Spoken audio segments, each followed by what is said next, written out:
Hello everyone, my name is Christian, welcome to my Harry blog. So today we are talking about the new release by Finnegan Syndrome, Through the Fire. Just initial reactions, I really enjoyed this. It's not the best made film, but I think it's really good.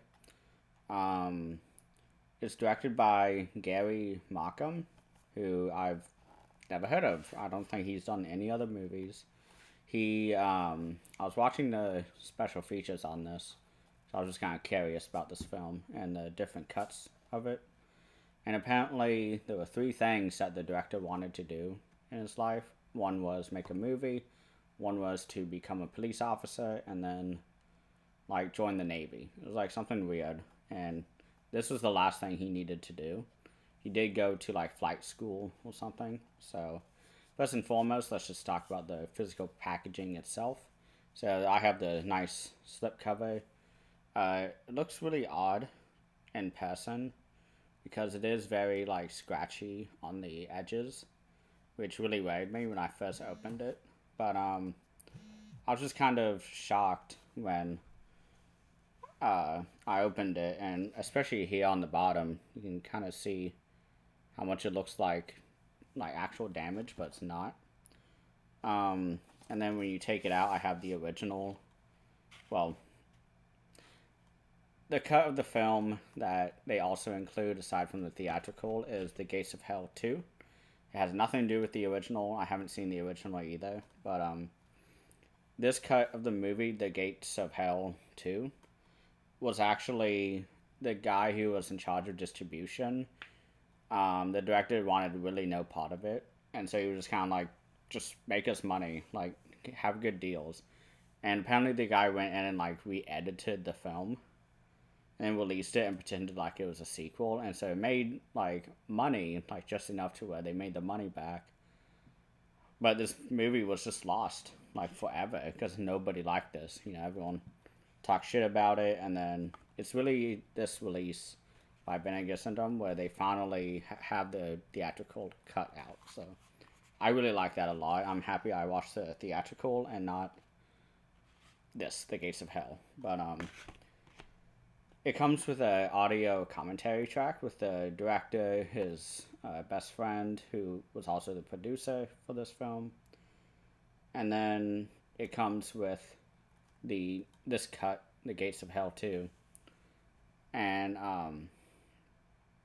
they also have a commentary for that, which will be really interesting because the guy kind of like disappeared and like nobody got the money from this cut of the film.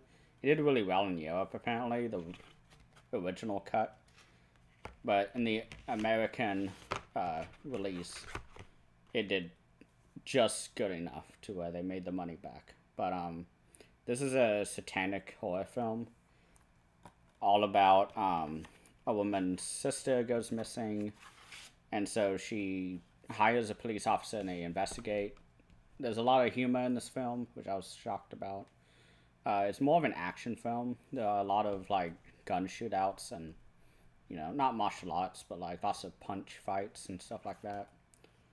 Um, there's really not much to say about this movie in general. I mean, they just wanted to make a movie and they got the idea through a Bible fest, which was interesting. They talked about it on the interview, but I actually really enjoyed this. I mean, I said that earlier, but I really liked this movie. The special features were really good. There's two interviews that I watched. One was with the director and his friend, who was the producer, and the other one was by the special effects artist, who I wrote down here what he was on.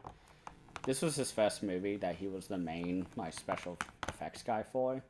But before this, he worked on From Beyond, Nightmare on Elm Street 2, and RoboCop. And I mean, those are really great movies, special effects wise, especially From Beyond. That's my favorite.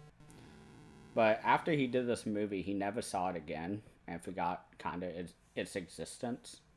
And he couldn't find it anyway, and he never got money for it because of the distribution guy. But after that, there was like a actors strike in the 80s, and so he went back to Texas where this movie was shot and made, and everyone involved was very Texan with not good acting, It was pretty awesome. Lots of staring at camera while doing the lines. But he went back to Texas, which is where his parents lived.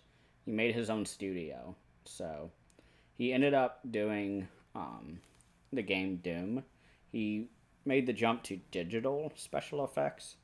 So what he would do is that he'd make a practical model of like the creatures from Doom, the video game, and then like have the artists who were good at coding and all that to actually make those digital creatures. And of course, he made a shit ton of money doing that because Doom was probably one of the biggest games ever. After that, and then the rest is history. And he a recent project that he did was Ready Player One, which I don't really like that movie, but the special effects were pretty good. I mean, it was all CGI. He was a CGI director for that, so this movie just was really good. I mean, I know not many people like it, but I was kind of surprised that it wasn't part of the Homegrown Horrors collection because this is very regional. I mean, everyone in it was Texan, very heavily accented, and there were times with the female lead, you can see her with a pistol. She had like a heavy Texas accent, and there were lines where it kind of comes through in like the high stress situations of the movie. But look at that awesome creature. I really like that up on top here. He that's kind of what the special effects guy was talking about, how his work on From Beyond with all those twisty faces and like nasty jelly faces.